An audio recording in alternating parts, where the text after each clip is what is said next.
With Vikas channel में आपका स्वागत है। आज फिजिक्स की दूसरी वीडियो स्टार्ट की जा रही है। इसमें आपको दर्पण और प्रतिबिंब के बारे में बताया जाएगा।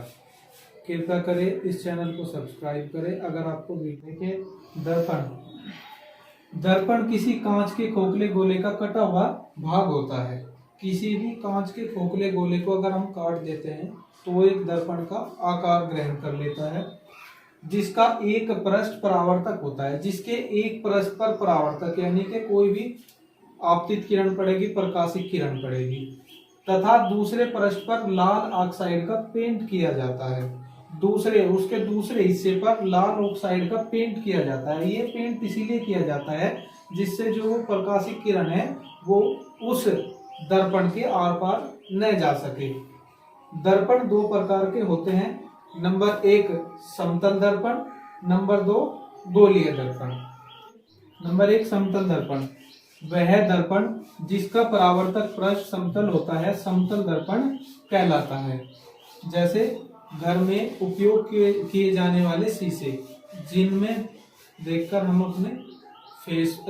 अपने फेस को देखते हैं, बाल संवारते हैं, समतल दर्पण कहलाते हैं। जो प्लेन मिरर, इंग्लिश में ना बोलते हैं प्लेन मिरर।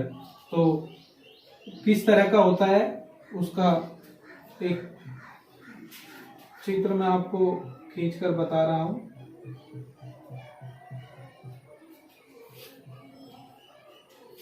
ये मुख्य अक्ष है, ये है समतल दर्पण। ये दर्पण के द्वारक है M1 M2। जब भी कोई प्रकाशिक किरण ऐसे टकराती है तो परावर्तित हो जाती है टकराने के बाद समतल दर्पण से। ये आपतित किरण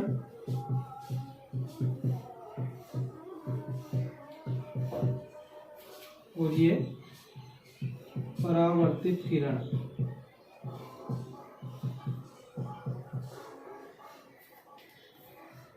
ये हो गया आपतन बिंदु।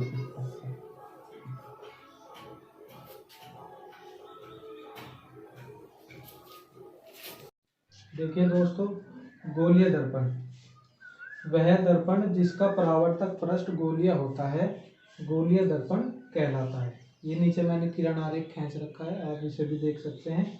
ये गोलीय दर्पण है जिसमें M1 और M2 इसके द्वारक है दर्पण के, और O जो है एक आपतन बिंदु है। ये मुख्य अक्ष है जिसे अभिलंबी कह सकते हैं। कोई आपतित किरण जब इस गोलीय दर्पण पर टकराती है तो यहाँ टकराने के बाद इधर परावर्तित हो जाती है। अब गोलीय दर्पण कितने प्रकार का होता है? तो गोलीय दर्पण दो प्रकार का होता है। लिखेंगे यहाँ गोलीय दर्पण दो प्रकार का होता है।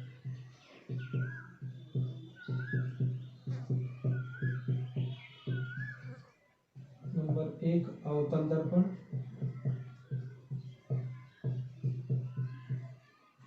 नंबर दो उत्तल दर्पण। अब हम अवतल दर्पण के बारे में पढ़ेंगे। अवतल दर्पण किसे कहते हैं?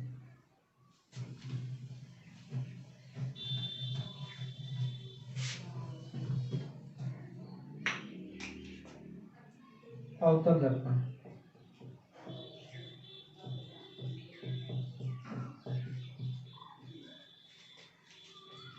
वह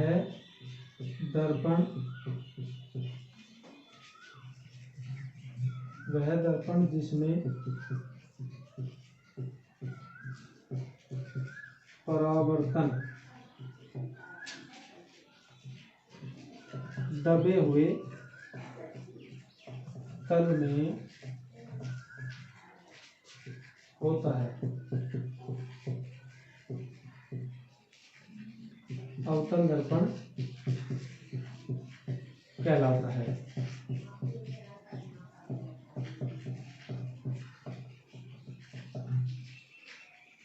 इसका किरण आरेख देखिए, ये अवतल दर्पण है,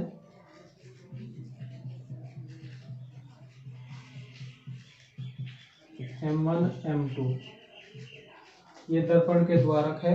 इसमें देखिए परावर्तन जो होता है वो दबे हुए तल में इस साइड होता है, इधर के साइड को कहते हैं परावर्तक पृष्ठ, और इधर वाले हिस्से को कहेंगे कलाई किया हुआ भाग।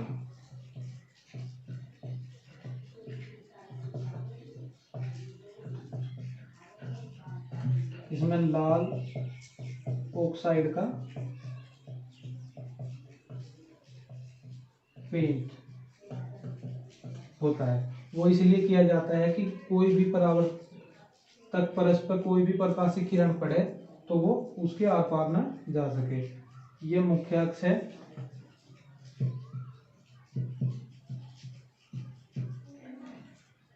जब इस दबे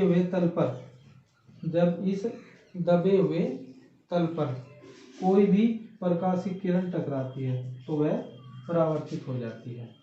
तो ए बी और इस बिंदु को कहेंगे ओ। तो ये आपतित किरण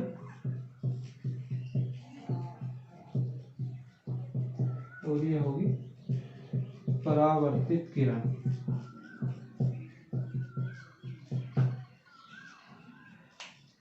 इसे आप नोट कर लीजिए। तो अवतल दर्पण वह दर्पण जिसमें परावर्तन दबे हुए तल में होता है, अवतल दर्पण कहलाता है। ये मैंने उसका किरण आरेख खींच के आपको बता दिया। अब इसके बाद दूसरा दर्पण है, गोलीय दर्पण का जो दूसरा रूप है वो होता है उत्तल दर्पण। नंबर 2 गोलीय दर्पण का रूप है उत्तल दर्पण। तो इसकी परिभाषा देखते हैं। वह दर्पण जिसमें परावर्तन उभरे हुए तल में होता है।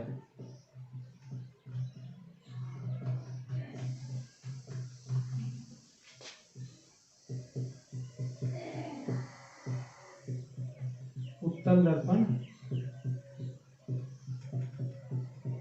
कहलाता है। बहुत आसान सी परिभाषा है उत्तल दर्पण की। वह दर्पण जिसमें परावर्तन उभरे हुए तल में होता है उत्तल दर्पण कहलाता है। जैसे अवतल दर्पण की परिभाषा थी, वह दर्पण जिसमें परावर्तन दबे हुए तल में होता है। इसमें क्या होता है, इसमें उभरे हुए तल में परावर्तन होता है। तो उसका किरण आरेख खींचते हैं।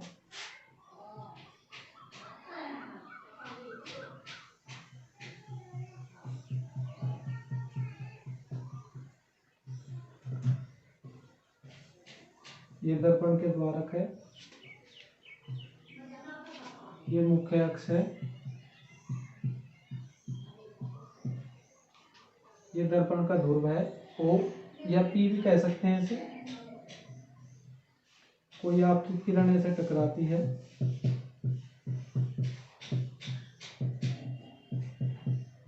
और इस साइड में परावर्तित हो जाती है।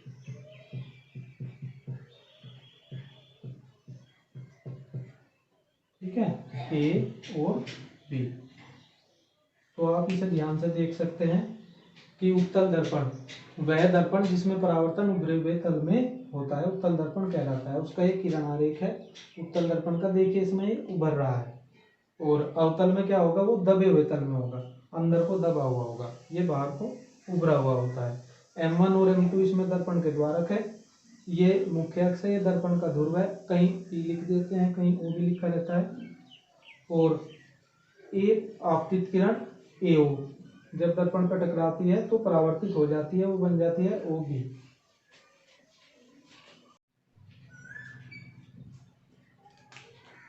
देखिए दोस्तों, प्रतिबिंब। प्रतिबिंब किसे कहते हैं, यह कितने प्रकार का होता है। तो प्रतिबिंब की परिभाषा मैं आपको बता रहा हूँ, आप उसे ध्यान से देखेंगे। जब हम, बहुत आसान सी परिभाषा है, जब हम किसी वस्तु को दर्पण के दर्पण के सामने रखते हैं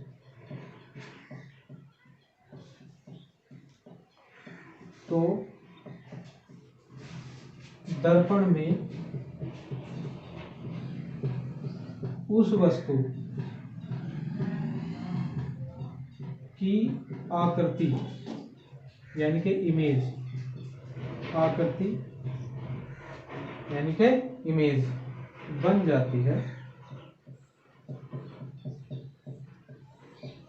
तो वह आकृति उस वस्तु का प्रतिबिंब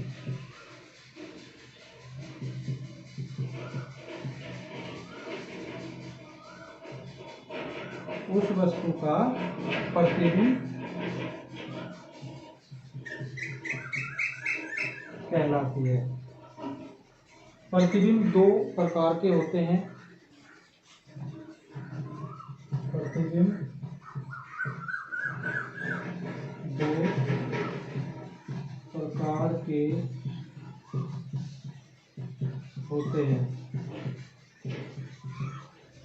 नंबर एक, वास्तविक प्रतिबिंब।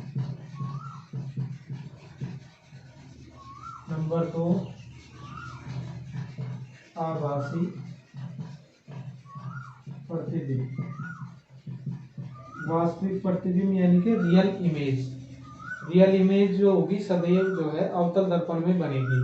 और आभासी प्रतिबिंब यानी कि वर्टिकल इमेज, वर्टिकल इमेज हमेशा उत्तल दर्पण में बनेगी। तो अब इसके बाद हम वास्तविक और आभासी प्रतिबिंब के बारे में जानेंगे।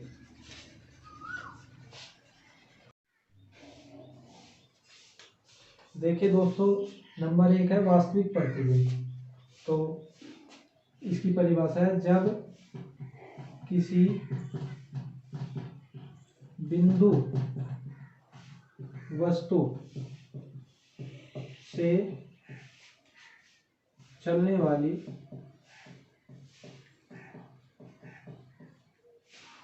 प्रकाशित किरणें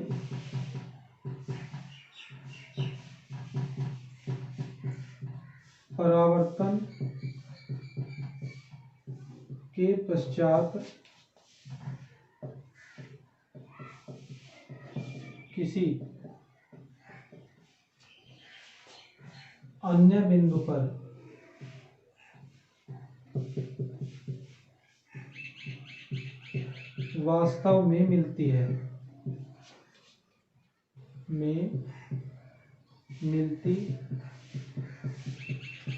वास्तव में मिलती है, तो उस बिंदु को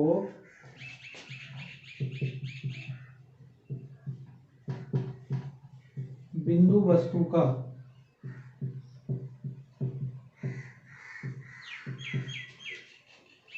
वास्तविक प्रतिबिंब कहते हैं। वास्तविक प्रतिबिंब कहते हैं। एक बार और ध्यान से देखेंगे।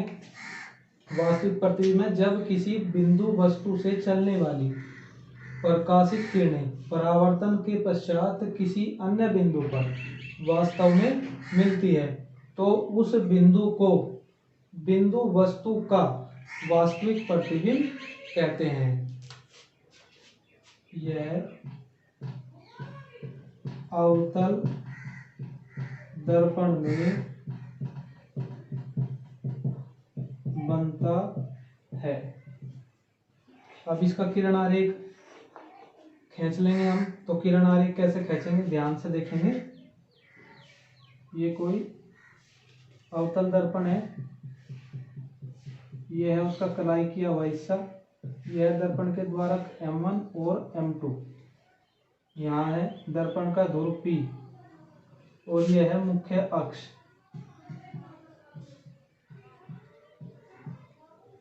यहाँ कोई बिंदु वस्तु रखी है,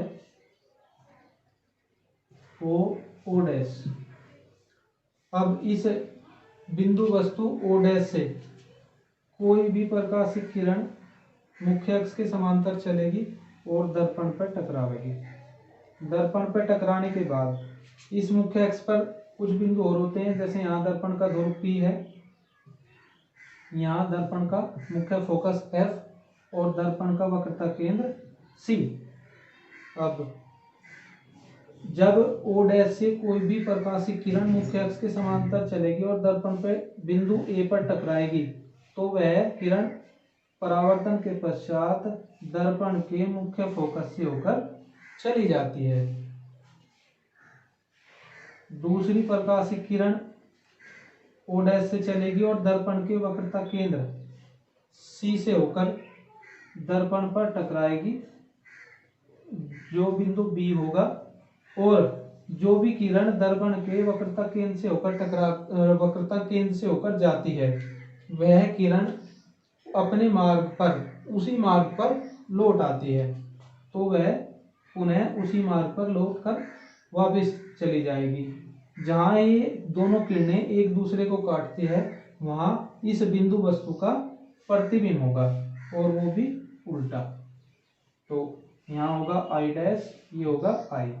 तो O' वस्तु का जो प्रतिबिंब होगा वो होगा आपका I'। तो लिखेंगे वास्तविक प्रतिबिंब जब कभी भी बनेगा तो वह उल्टा बनेगा।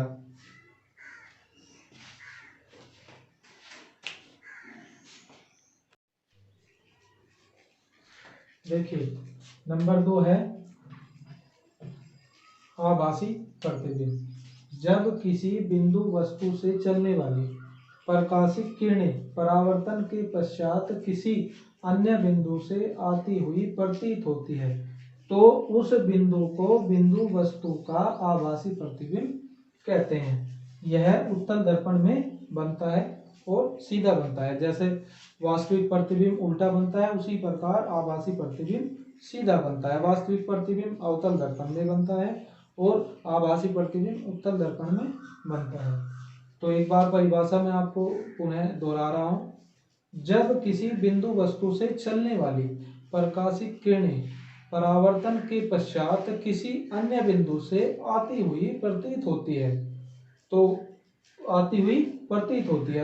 उस बिंदु को, जो जिस बिंदु से आती हुई प्रतीत होती है तो उस बिंदु को उस बिंदु वस्तु का आभासी प्रतिबिंब कहते हैं। यह उत्तल दर्पण में बनता है और सीधा बनता है। इसका किरण आरेख मैंने खींच रखा है। देखिए ये एक उत्तल दर्पण है, M1 M2 दर्पण के द्वारक है, दर्पण का ध्रुव P है, F दर्पण का मुख्य फोकस है। मुख्य फोकस क्या होता है? जहां पर सभी प्रकाशित किरणें परावर्तन के पश्चात किसी एक बिंदु पर मिलती है या मिलती हुई प्रतीत होती है उसे दर्पण का मुख्य फोकस कहते हैं और दर्पण का वक्रता केंद्र C है। अब माना ये वस्तु दर्पण से कुछ दूरी पर रखी हुई है O', तब O' से कोई प्रकाशित किरण चलती है जो दर्पण पर बिंदु A पर टकराती है और परावर्तित हो जाती है। माना यह किरण दर्पण के मुख्य फोकस से आती हुई प्रतीत मान लेते हैं। तो इस चित्र में आप देख सकते हैं जो F से होकर जा रही है। फिर इसके बाद अन्य किरण O' से ही चलती है जो दर्पण के बिंदु B पर टकराती है, जिसको हम दर्पण के वक्रता केंद्र से आती हुई मान लेते हैं।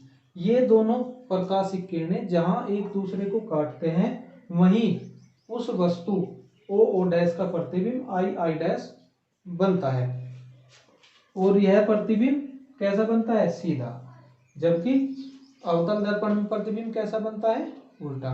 और उत्तल दर्पण में प्रतिबिंब कैसा बनेगा? सीधा और आभासी।